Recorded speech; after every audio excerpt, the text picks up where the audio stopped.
Hello, everybody. Welcome back for another week, midweek update of what's going on in the garage. We'll get right into it. Big news is last Thursday I got the block back from the machine shop. All they did was hone the bore's 2/1000ths overbore to match the new custom pistons. So you can see the bore size 4.1270, which is definitely custom. Yep. And for a bore clearance of 55 thousandths, or 5.5 thou, I guess I should say, if you want to read off the specs without the glare. So that's what $1,600 worth of pistons looks like.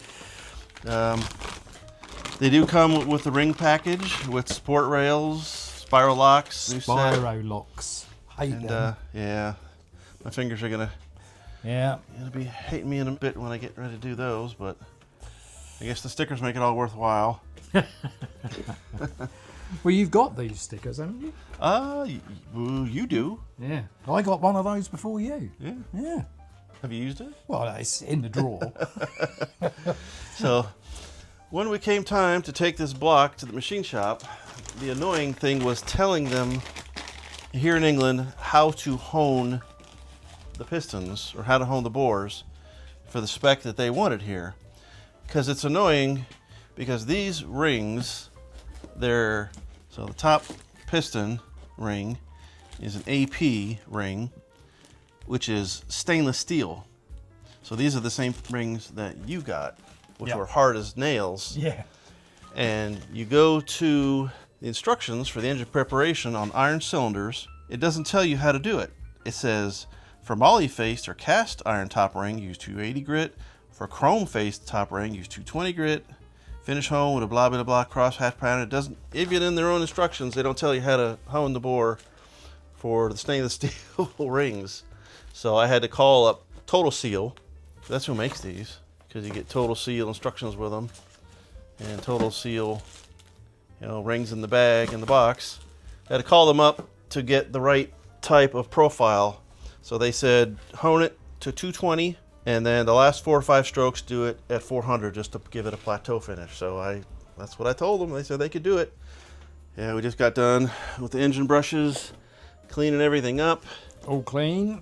So one last blowout. I'll put the bag over it, and I can start cleaning the crank and all the other little bits and starting to get ready to put cam bearings back in and all the plugs. And I'll be starting. I'm an expert at putting cam bearings in. Oh yeah. So cam bearings for this are expensive because they're all the same size. They're not like a regular small block where they go bigger to smaller or smaller to bigger, whichever way they go.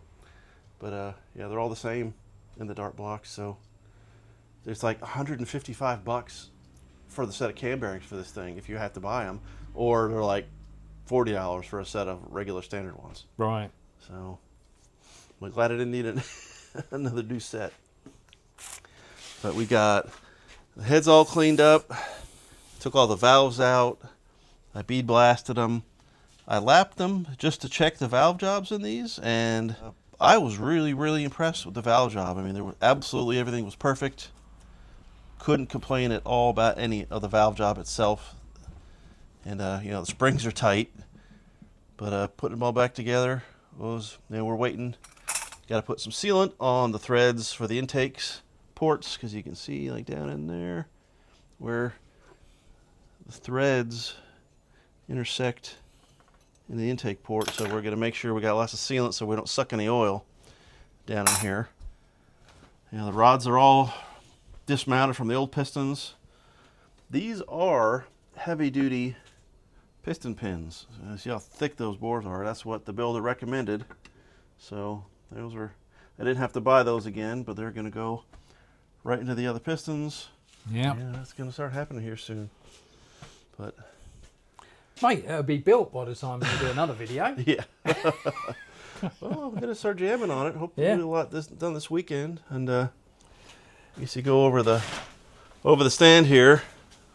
That T5 is all built, ready to go to a guy in France. And that T5 just got done before when Pete got here. Yeah. That's going to be going to another guy here come the weekend. 347 stroker kit is in for this. John has it at the moment. he was supposed to be here tonight, but John hurt himself again. So, Really? so I don't want to bag on him. I don't know. He's at home. He's happy at the moment. He's all drugged up. Probably. No. He's full of drugs at the moment. John was happy he finally was able to sell the 4R70W transmission he had. Yes, gone. With the big heavy automatic. It had all the standalone shift, their transmission controllers with it, the wiring. It had multiple flex plates. It had the yoke. It had cross members. It had everything that somebody needed to put that built transmission into like a Fox body. So John bought it years ago, imported it, and never touched it because he got the TKX, and we slammed that in, and he never looked back. So, but he finally was able to sell it, and loading the transmission into the guy's truck, John hurt his back or hurt his neck, and Pulled a muscle in his neck. so. So we got a fistful of dollars and a neck full of pain. So that's Bless him. yeah. Hopefully he'll feel better real soon. So hopefully he'll be back next week. But he's got the stroker kit that came in for said block, so that is going to be getting clearanced here real soon. Not until I get something off of a stand. Well, we need to get yours done. Yeah. Let's get that done, and then we'll worry about that one. So maybe John could get his engine done. Well, we've still got to look at what's going tap, tap, tap. Oh yeah, we got to take the old pan off. Take a look. John needs push rods, valve covers, Elbow. throttle body, and some fuel system parts, and we can get this thing in his. I mean, it's not that far from getting in his car. That's going to be end of season now, isn't it? Yeah, off season. 'Cause he's speed shifting up the track now, going pop, pop, pop. Well, he's gonna get one more season before he starts breaking stuff. This is gonna be something else when that thing gets going. Yes. That's the idea, anyway. Yeah, it does mean that John's got to spend some money. Yeah. Well, more importantly, order some stuff. Well, he'll be won't be getting up and about a lot, so he'll be sitting in front of the computer. Hopefully, he can order some parts. Yeah, John. yeah. John? While you're sitting at home? Yeah. But yeah, that's the weekly update. Progress being made. I don't know how long it's gonna take, but I'll keep filming. Keep you guys updated, and we'll let you know when something neat happens. So catch you guys again soon.